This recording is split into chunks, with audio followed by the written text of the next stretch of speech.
Good day, distinguished ladies and gentlemen. I'm glad to see you and welcome you in Moscow, the representatives of the leading companies, major entrepreneurs, investors.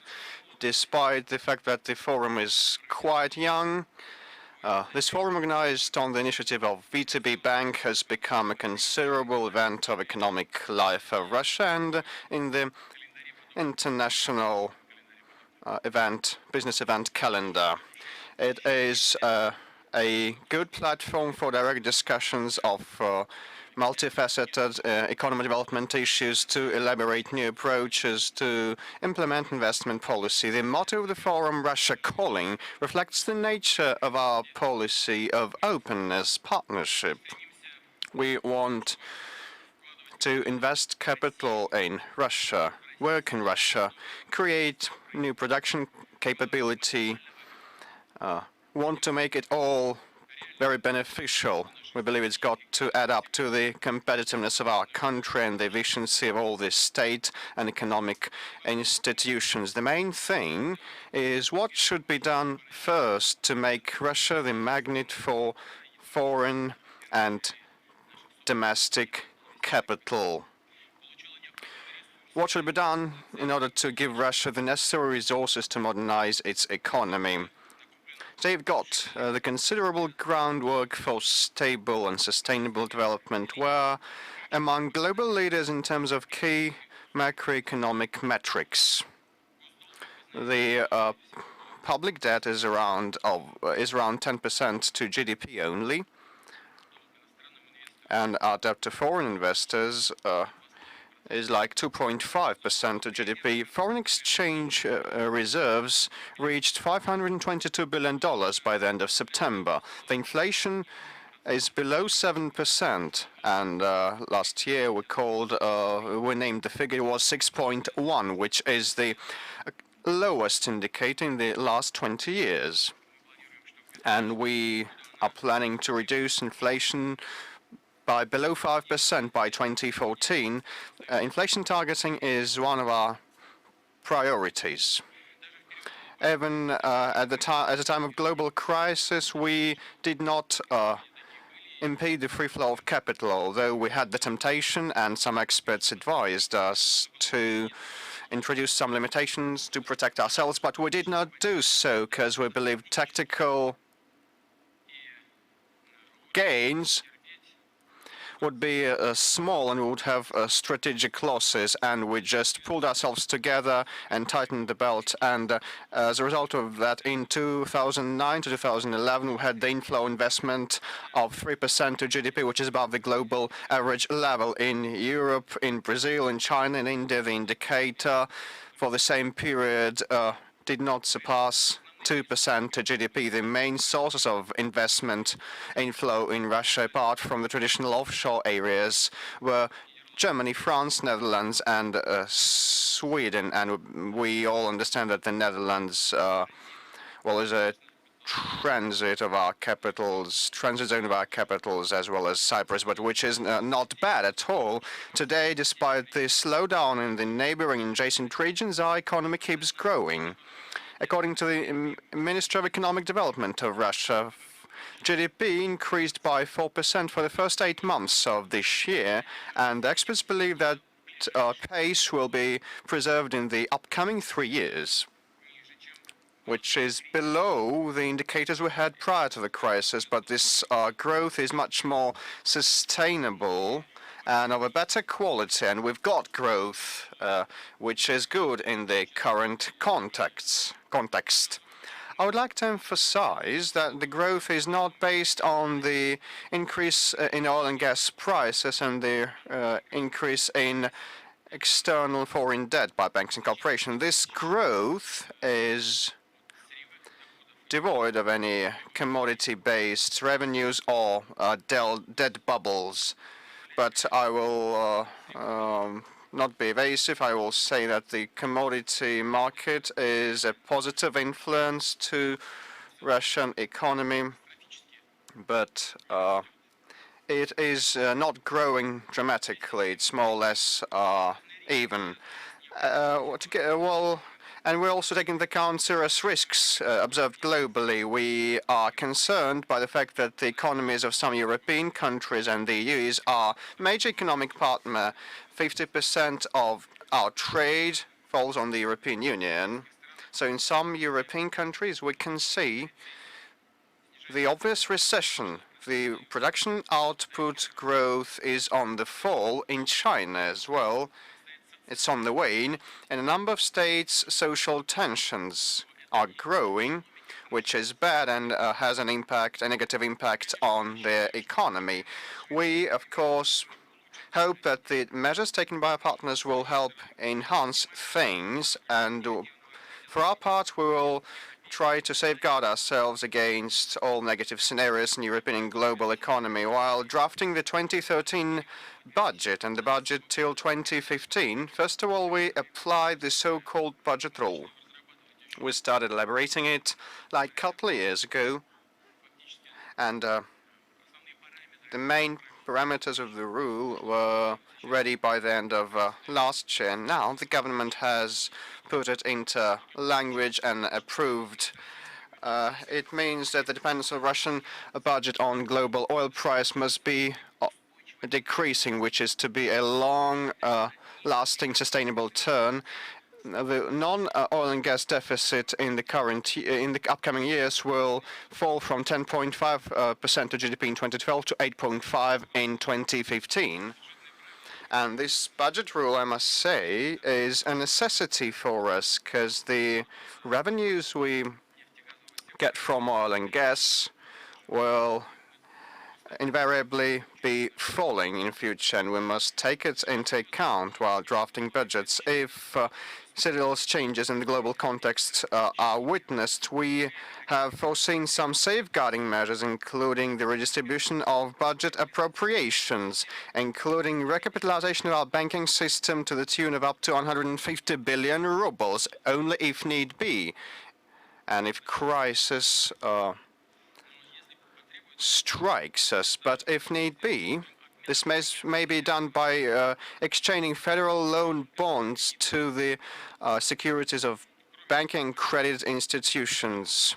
And several important and strategic industries, companies may get additional state guarantees.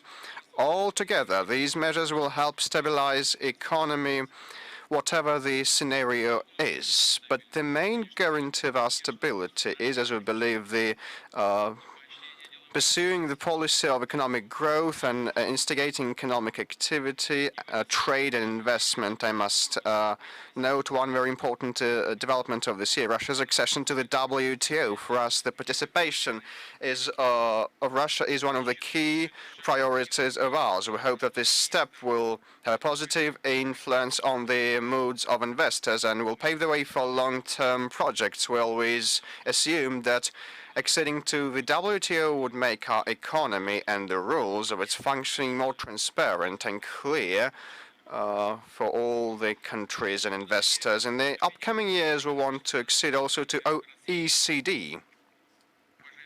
Ladies and gentlemen, today's positive dynamics and pace of Russian economy, the accumulated strength and the reserves we've got enable us to set forth new ambitious goals, and we understand that there are no off-the-shelf and simple solutions.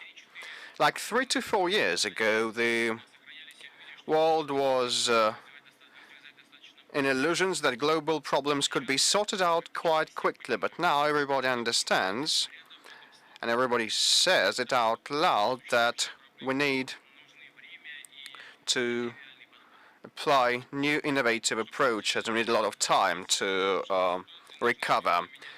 To finally recover, we need to drastically change the model of the economic development. Such changes will impact all the economies, and there is no use clinging to old recipes which will just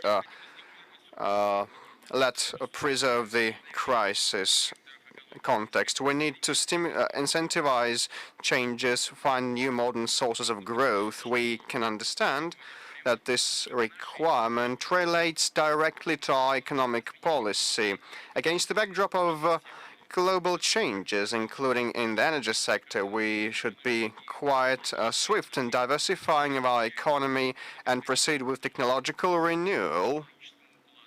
And we should move to the new technological standards. The growth of at the expense of previously created capacity has been exhausted, which is proved by the very low level of unemployment, the lowest in the last 20 years. Although we believe it's an achievement, socially and economically, it is also an indicator that we are not able to carry on basing on the old model and pattern of development. And the unemployment rate is now standing at 5.2%, which is one of the lowest indicators globally.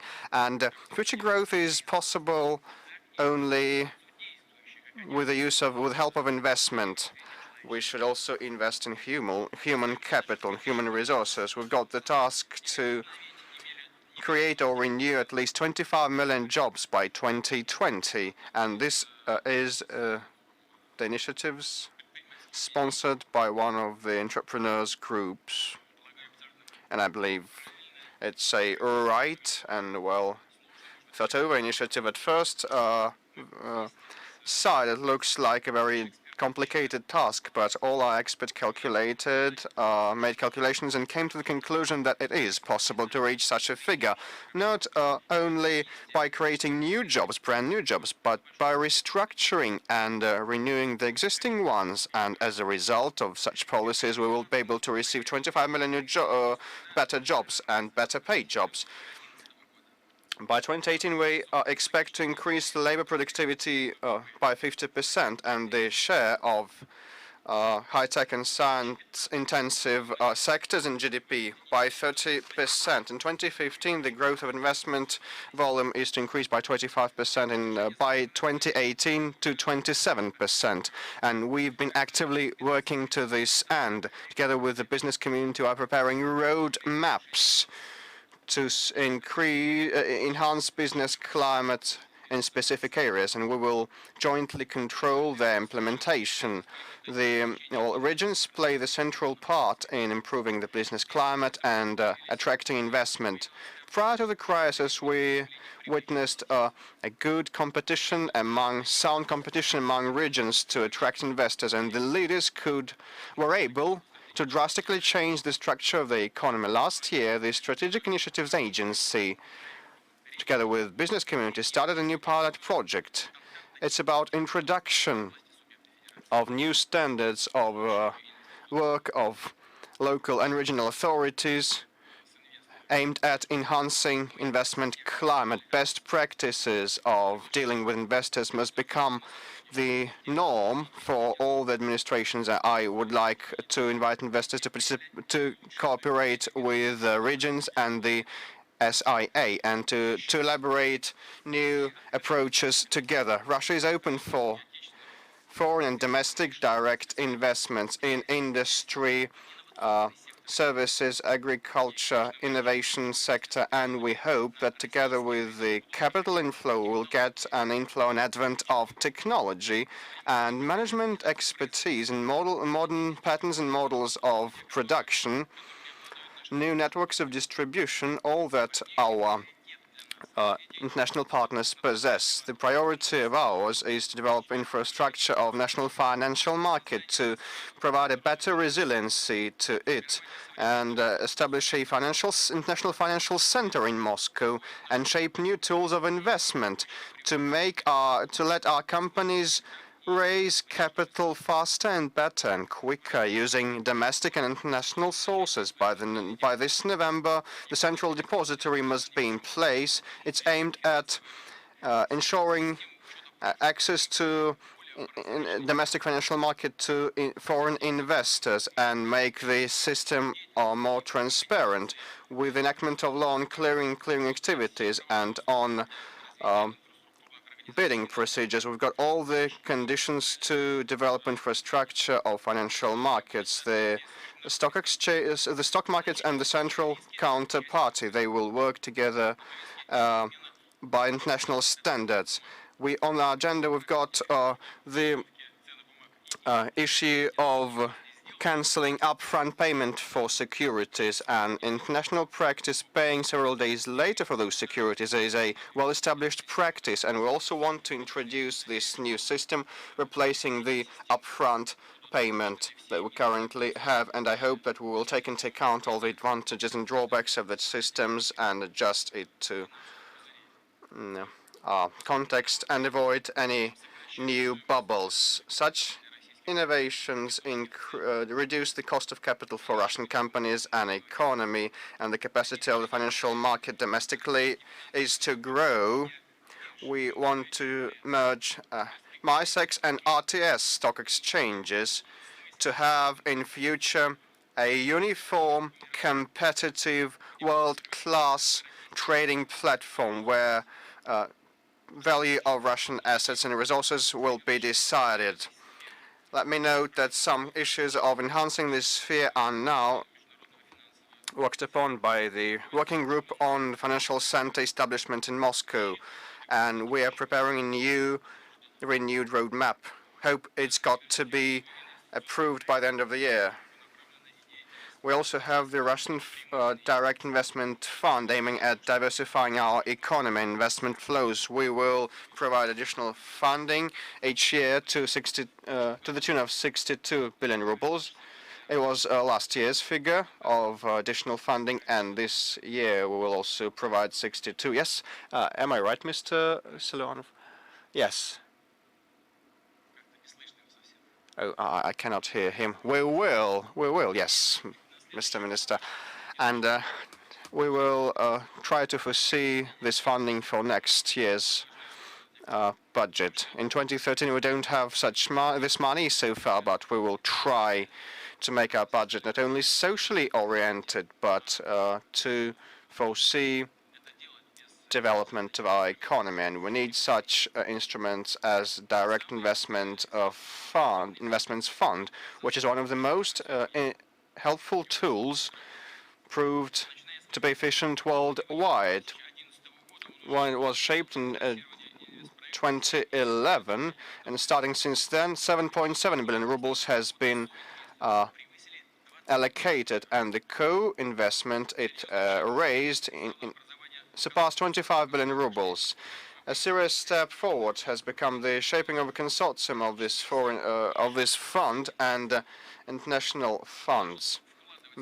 Nearly all the major international funds are present in that consortium. It has started investing into Russian companies that are going to place their securities on the merged MISEX RTS stock exchange. We are to incentivize our domestic investors and overcome the long-term money deficit, which is a concern for everybody at present. Our financial system doesn't have at hand the necessary financial resources that are needed to make our economy advance. But this is not a matter of economy only.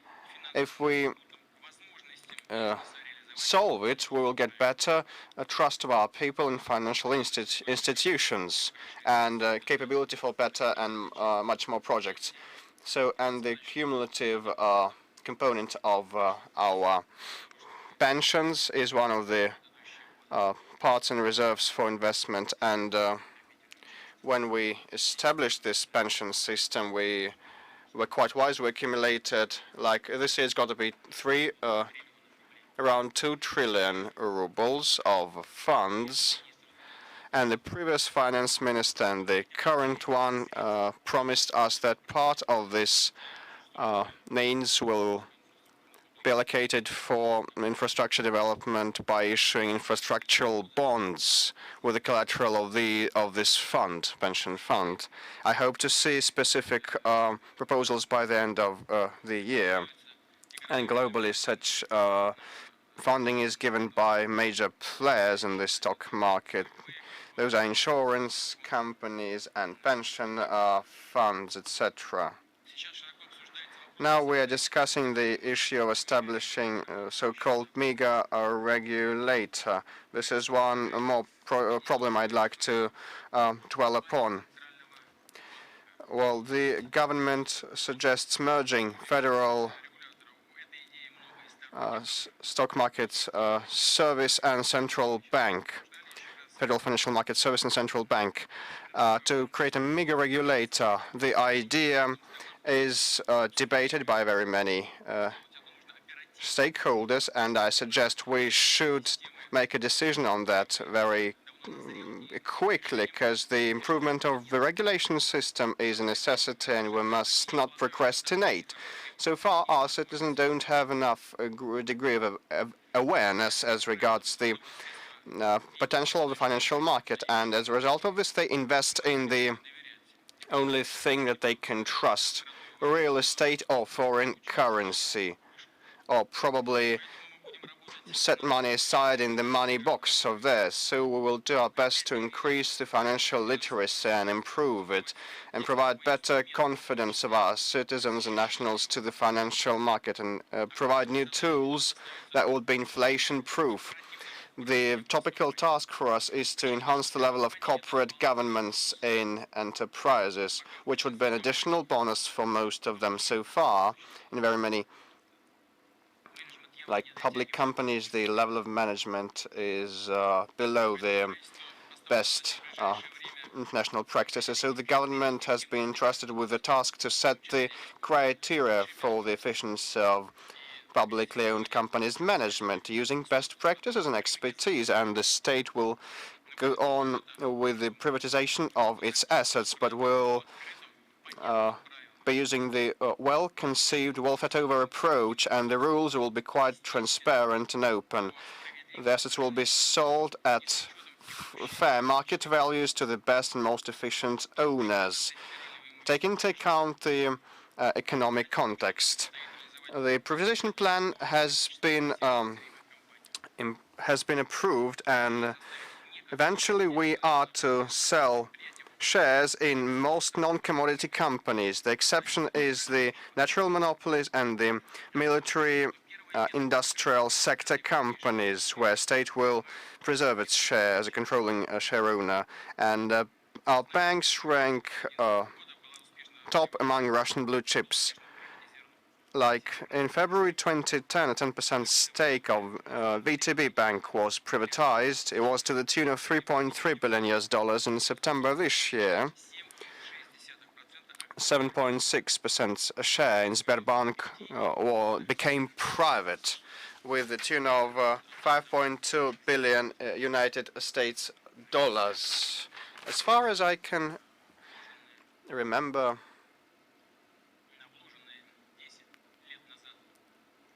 like per $100 invested 10 years ago, they received the profit of 700. Can you remember, Andrei? Well, quite a lot, yeah. It was one of the best transactions in the last 10 years.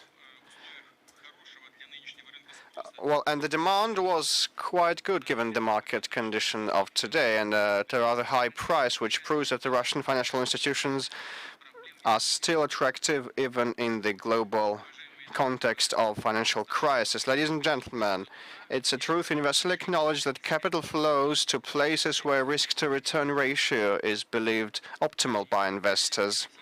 And Russian and global economy today need confidence, and to win that confidence, the confidence of investors, is to open new horizons of development. This is our goal.